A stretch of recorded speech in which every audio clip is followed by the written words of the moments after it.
नमस्कार दोस्तों, मैं गौरीश मिश्रा और आज हम आपको होलिका दहन की संपूर्ण कथा सुनाने जा रहे हैं। पूरी कहानी अवश्य सुनिएगा, आपको काफ़ी अच्छा लगेगा।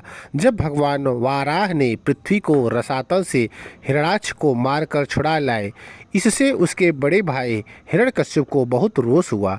वह तय किया कि वह अपने भाई का प्रतिशोध लेगा। हिरण्यकश्यप ने खुद को अजेय और अमर बनाने के लिए हिमालय पर जाकर तपस्या की। उसने हजारों वर्ष तक कठिन तप किया और ब्रह्मा जी को प्रसन्न किया। ब्रह्मा जी ने उसको एक वरदान दिया कि वह किसी भी प्राणी, ना अस्त्र से, ना शस्त्र से, ना दिन में, ना रात में, ना आकाश में, ना धरती पर, वह किसी प्रकार से मारा नहीं जा सकेगा।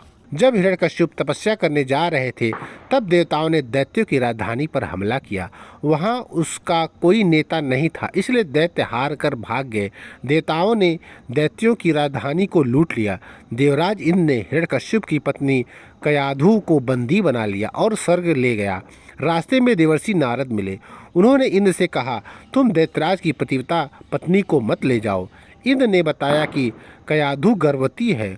जब उसकी संतान पैदा होगी तो वह उसके पुत्र का वध करके उसे छोड़ देंगे। देवर्षि ने कहा, इस गर्भ में भगवान का श्रेष्ठ भक्त है, जिसको देवताओं को कोई डर नहीं होना चाहिए। उस भक्त को कोई नहीं हरा सकता। इंद्र ने देवर्षि की बात मान ली और कयाधु के गर्भ में भगवान का श्रेष्ठ भक्त है सुनकर उसका सम्मान किया और अपने लोक की ओर चल दिए। जब कयाधु देवराज के बंधन से मुक्त हो गई तो वह देवर्षि के आश्रम में रहने लगी।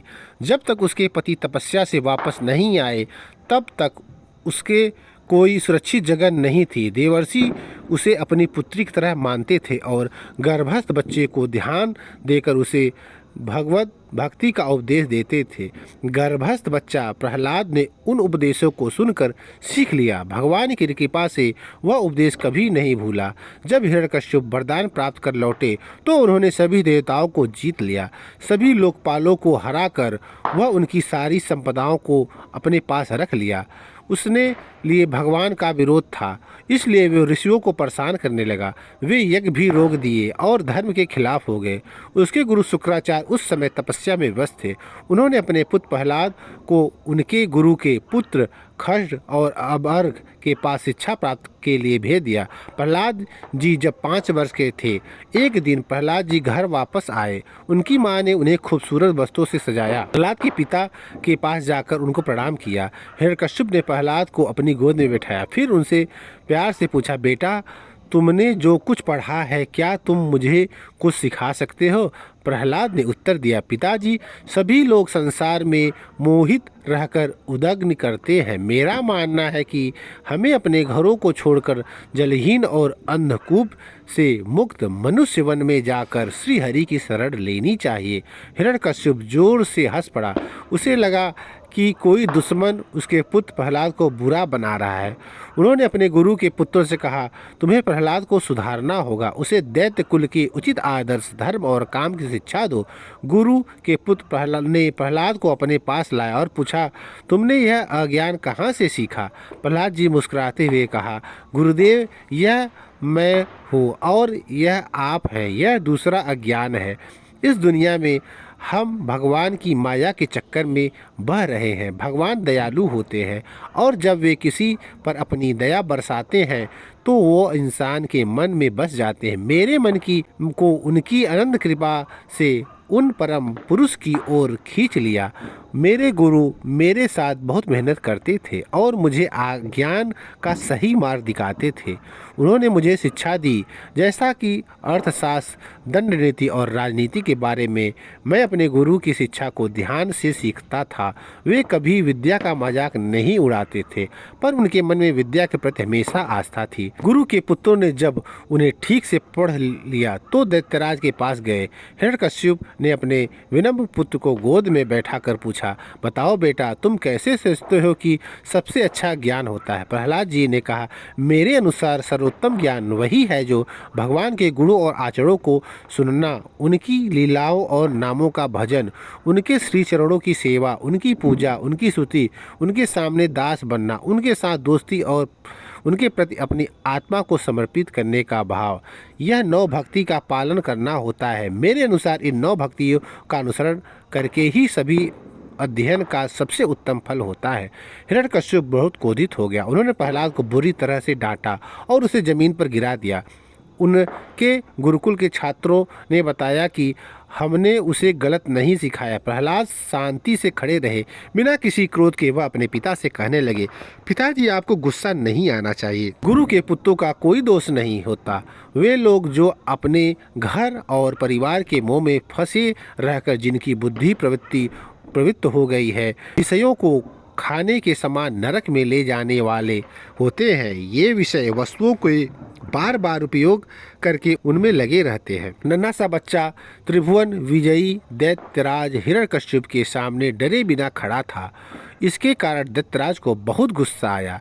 हिरण्यकश्यप ने अपने क्रूर सभासदों को आदेश दिया, जाओ तुरंत बच्चे को मार डालो। दैत्य बच्चे पर हमला करने के लिए तलवार, त्रिशूल और अन्य शस्त्रों के साथ उसके पास गए और चिल्लाते पांव वर्ष के बालक पर टूट पड़े।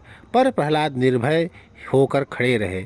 उन्हें सब जगह उनके दयालु प्रभु ही दिखाई देते थे। उन्हें किसी से भी डर नहीं था। असुरों ने बड़े ताकतवर अस्त्र शस्त्र से बार बार हमला किया, लेकिन प्रहलाद को खरोच तक नहीं आए। उनके शरीर को छूते हथियार टूट के सैकड़ों टुकड़े हो जाते थे। अब हिरण्यकश्यप को बहुत हैरानी हुई।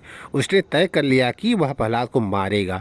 वह कई तरह से उपाय करने लगा। एक बार हाथी के सामने प्रहलाद को डाल दिया, लेकिन हाथी ने प्रहलाद को प्यार से उठा लिया और अपने सिर पर बैठा लिया।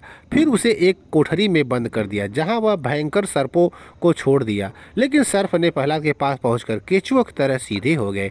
जब जंगली सिंह उनके सामने छोड़ा गया तो वह पालतू कुत्ते की तरह पूंछ हिलाते हुए प्रहलाद के पास बैठ गया। प्रहलाद जी को उसने खाने के लिए उग्र विष दिया, लेकिन उनके पास कोई प्रभाव नहीं हुआ। विष उनके पेट में चलकर अमृत बन गया। अनेक दिनों तक भोजन नहीं मिला, जल की एक बूंद भी प्रहलाद को नहीं मिली, लेकिन वे बिना खाए भी अच्छे से स्वस्थ रह रहे थे, बल्कि और मजबूत होते जा रहे थे दिन प्रतिदिन। फिर उन्हें ऊंचे पर्वत से गिराया गया, पत्थरों के साथ बांधकर समुद्र में फेंक दिया गया। वो बार बार सहायता से भरपूर भगवान का नाम गुणगान करने के बाद नगर में लौट आए। बहुत सारे लकड़ियों का पर्वत एक साथ जुटाया गया। हिरण्यकश्यप की बहन होलिका ने तप करके एक विशेष वस्त्र पाया था। वह वस्त्र अग्नि में नहीं जलता था। होलिका ने उस वस्त्र को पहनकर प्रहलाद जी को गोद में लिया और एक लकड़ियों के बड़े ढेर पर बैठ गई। फिर उस ढेर में आग लगा दी गई। होलिका जलकर खाक हो गई, लेकिन वस्त्र अचंभे से उड़ गया। कैसे यह हुआ यह किसी को नहीं पता, लेकिन प्रहलाद अग्नि में बैठे रहकर अपने पिता को समझाते रहे कि पिताजी, भगवान से नफरत करना बंद करो। भगवान का नाम का प्रभाव देखो। यह अग्नि मुझे बड़ी शीतल लगती है। तुम भी भगवान श्रीहरि का नाम लो और संसार के सारे तापों से मुक्त हो जाओ। राक्षस हिरण्यकश्यप को कई राक्षसों ने माया के प्रहलाद को मारने के लिए मायावी शक्तियों का किया, लेकिन उनका कोई प्रभाव नहीं हुआ। एक बार दैत्यराज को डर लगा कि कहीं उसके मृत्यु का कारण उनका पुत्र न बन जाए, क्योंकि वह अपने दयामय प्रभु को सब जगह प्रत्यक्ष देख सकता है। इसके बाद दैत्यराज ने प्रहलाद को फिर गुरु के पास भेज दिया और उनकी आशा थी कि गुरुपुत्रों के शिक्षा और संग के प्रभाव से प्रहलाद सुधर जाएंगे। प्रहलाद गुरु के आदर्श में विद्या पढ़ते थे, लेकिन उनका मन वहाँ नहीं लगता था। जब दोनों गुरु आश्रम के काम में शामिल हो जाते तो प्रहलाद जी अपने दोस्त बच्चों को बुला लेते। वे राजकुमार थे और बहुत ही नम्र थे, इसलिए सब बच्चे खेलने की बजाय उनके पास जाकर एक साथ आ जाते। प्रहलाद जी उन बच्चों से प्यार करते थे। दोस्तों, हमारा जीवन व्यर्थ नहीं जाना चाहिए। अगर हम इस जीवन में भगवान को नहीं पाते हैं तो हमें बड़ा नुकसान होता है। घर, परिवार, संबंध, धन और अन्य सारी चीज़ें जो हमारे पास है वे सभी दुख देने वाली है। हम उनके मोह में डूबकर दुखी होते हैं और इनसे संसार मानसिक स्वास्थ्य पर बुरा असर पड़ता है। एक शांत और सुखमय जीवन पाने के लिए हमें मन को इंद्रियों के प्राकृतिक विषयों से दूर रखना चाहिए। भगवान को पाने के लिए हमें उनकी प्राप्ति की कुमारावस्था में ही साधना करनी चाहिए। ईश्वर को पाने के लिए बड़ा प्रयास करने की आवश्यकता नहीं है। सभी जीवों में वे ईश्वर हैं, इसलिए किसी भी जीव को कष्ट नहीं पहुंचाना चाहिए। दिल में हमेशा ईश्वर है यह विश्वास रखना चाहिए। हिरण्यकश्यप ने प्रहलाद को सभा में बुलाया और गुस्से में पूछा, कहाँ है तेरा भगवान? क्या तुम्हें इस खंबे में भी भगवान दिखता है? तो प्रहलाद ने कहा, हाँ पिताजी, भगवान इस खंबे में है। उसने सिंहासन से उठकर बड़े जोर से एक घूंसा खंबे पर मारा। उस खंबे में एक महाभयंकर दहाड़ उठी, जैसे सारा ब्रह्मांड फट गया हो। सभी लोग भयभीत हो गए। हिरण्यकश्यप भी यहाँ वहाँ देखने लगा। उसने देखा खंभा बीच से फट गया है और वहाँ से मनुष्य के शरीर और सिंह के मुख की अद्भुत भयंकर आकृति प्रकट हो रही है। भगवान नरसिंह बहुत तेजी से आगे बढ़े और वे गर्जन करने लगे। उन्होंने दैत्यराज हिरण्यकश्यप को पकड़ लिया और उनके पास जाकर अपने नखों से उनके पेट को फाड़ दिया।